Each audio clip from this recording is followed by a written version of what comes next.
Yes, good morning to all. आज class 10th की English का लेसन नंबर 6 पढ़ेंगे।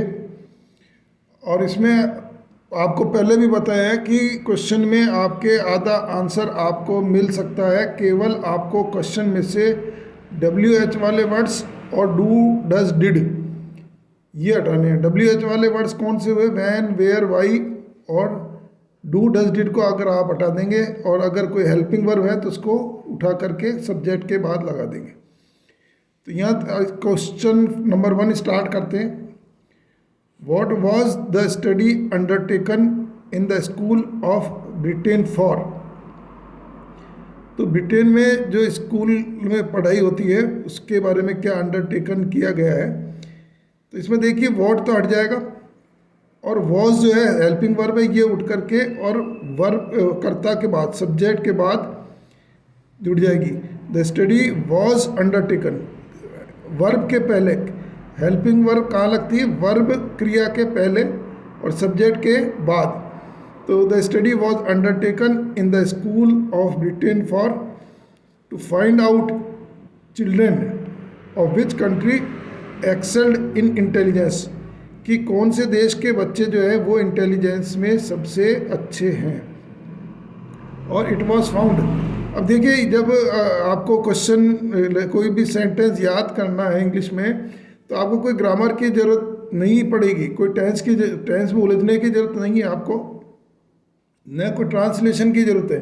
सीधे सीधे आप क्या करिए कि जो भी सेंटेंस में, इंग्लिश के सेंटेंस में जो भी हेल्पिंग वर्ब और वर्ब दी हुई है केवल उसको आप थोड़ा सा समझ लीजिए, उस पर थोड़ा सा कंसंट्रेट कीजिए। तो यहाँ देखिए was found, it was found, ये पाया गया है ना। वॉज फाउंड याद करना है, इसमें आपको भूतकाल का है इसलिए वॉज लगा है और ये एक्टिव से पैसिव है इसलिए वर्ब की थर्ड फॉर्म लगी है। तो it was found that Indian children are more intelligent than others. तो भारत के बच्चे तो होशियार है ना, थोड़ा सा एनवायरमेंट नहीं मिलता है। Question number 2, why are we not facing up with other superior powers? तो और जो बड़ी शक्तियाँ हैं उनके साथ में हम फेसिंग नहीं कर पा रहे हैं। अब इसमें क्वेश्चन ये WH वाले वर्ड्स वाई हट जाएगा और वी आर नॉट फेसिंग है ना, we are not facing up with other superior powers.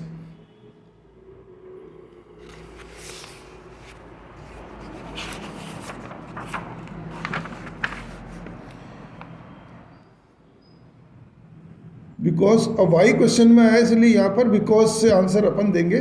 Because there is brain drain from our countries to other countries.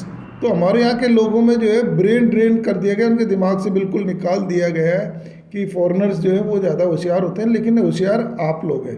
तो because there is brain drain from our countries to other countries, our intelligent students are going to the other countries. अपने जो यहाँ के होशियार students हैं वो America में, England में जा रहे हैं। तो आर गोइंग, इसमें आपको क्या याद करना है? आर गोइंग है ना, आवर इंटेलिजेंट स्टूडेंट्स है ना, आर गोइंग, ये तो आप बना लेंगे, our intelligent students are going to other, यहाँ और जोड़ सकते हैं डेवलप्ड कंट्रीज या rich countries as America, UK, Australia, Germany है ना।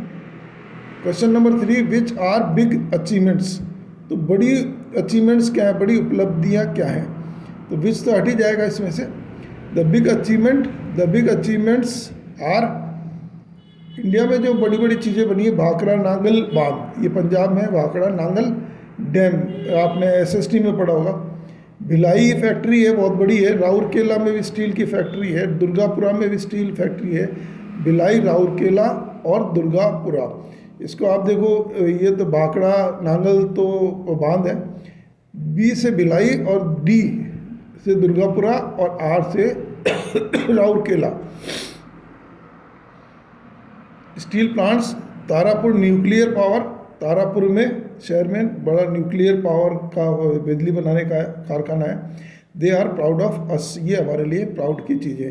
तो भाखड़ा नांगल बांध, Bhilai, Rourkela, Durgapura steel plants and Tarapura nuclear plants. Question number 4, what are the means what are the means of noise pollution.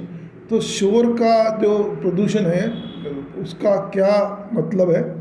आप भी समझते हैं कि जो ध्वनि प्रदूषण है उसका क्या मतलब होता है। भाई बहुत ज़्यादा तेज़ आवाज़ कोई होती है तो दैट इज़ नॉइज़ पॉल्यूशन। तो there are many means of noise pollutions.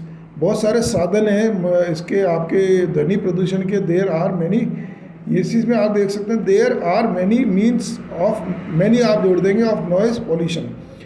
तो इनमें क्या क्या है। एक तो लाउड स्पीकर्स है, लाउड यानी तेज स्पीकर यानी आवाज़ बनाने वाले व्हीकल्स हैं, ट्रेन्स हैं, बैंड आपके शादी के बैंड हैं, टीवी है, रेडियो है, are the main means of noise pollution.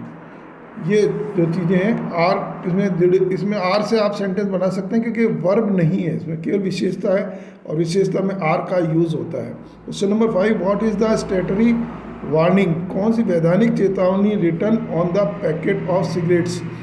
तो सिगरेट के पैकेट पर कौन सी वैधानिक चेतावनी लिखी हुई होती है। तो इसमें ये व्हाट हट जाएगा। The स्टेटरी warning is return, verb के पहले लगेगा। यहाँ पर हेल्पिंग वर्ब है तो हेल्पिंग वर्ब के क्रिया के पहले और कर्ता के बाद में लगती है। द स्टेटरी वार्निंग वैधानिक चेतावनी is return on the packet cigarettes क्या लिखी होती है कि smoking is injurious for health. Smoking is injurious for health, ये जो स्मोकिंग है सिगरेट पीना ये स्वास्थ्य के लिए खतरनाक होता है। Question number 6, which are the basic norms. कौन कौन से बेसिक मूल नॉर्म्स हैं of driving that we ignore on the road. जो हम रोड पर तो चलते हैं लेकिन उनको हम इग्नोर करते हैं। कौन कौन से नॉर्म्स हैं। तो दीज नॉर्म्स आर देर का भी यूज़ कर सकते हैं। There are some basic norms of driving that we ignore on the road, जो कि हम रोड पर इग्नोर करते हैं। इसमें आधा आंसर इसमें मिल जाएगा। There are the basic norms, these are भी कर सकते हैं basic norms of driving that we ignore on the road. पहला है how and when to take turn. How and when to take turn, turn कब और कैसे लेना है। How and when to take overtake. Overtake जब हम करते हैं किसी की गाड़ी को आगे, उसको हम तेज चला के उसके आगे बढ़ते हैं।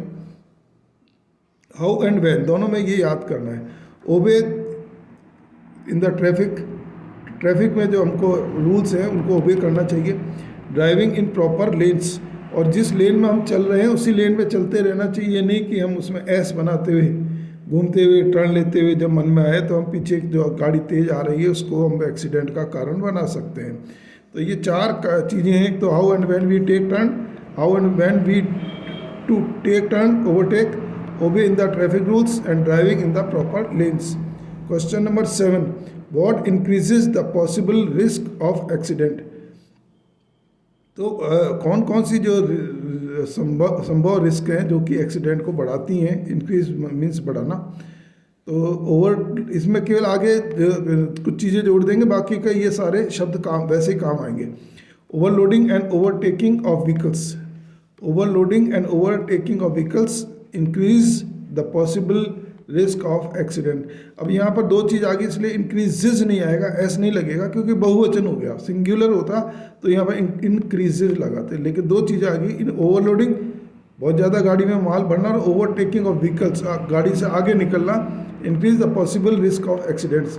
फ्री वॉकिंग ऑफ एनिमल्स, और जानवर जो घूमते रहते हैं, children also increase the possibilities of accident. Now question number 8, what does the writer call uncivilised. असभ्य किसको कहा है लेखक ने। According to the writer the people with muscle power are uncivilised. जो अपने को ज़्यादा ताकतवर समझते हैं वो जो है वो अनसिविलाइज असभ्य कहलाते हैं। दे स्नैच द राइट्स, वे छीन लेते हैं। स्नैच में छीनना। Rights of civilised and law abiding people. जो सभ्य लोग हैं, जो कानून से चलने वाले हैं, उनके जो अधिकार है उनको छीन लेते हैं, उनके साथ दादागिरी करते हैं।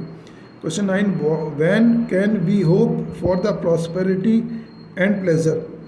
तो व्हेन कैन वी होप, हम कब आशा कर सकते हैं, फॉर द प्रॉस्पेरिटी संपन्नता, एंड प्लेजर और आनंद का।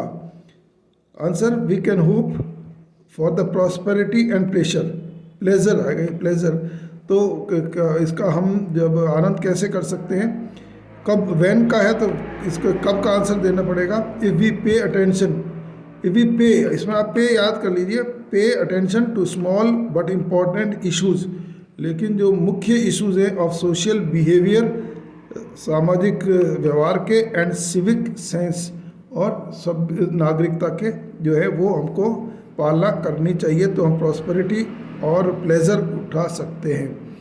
ये आपका लेसन नंबर 6 हुआ। इसके क्वेश्चन आंसर आपने देखे, आशा है आपको ये अच्छे लगे होंगे। अच्छे लगे हैं तो आप इसको अपने दोस्तों को फॉरवर्ड कीजिए, सब्सक्राइब कीजिए और लाइक कीजिए। Thank you very much.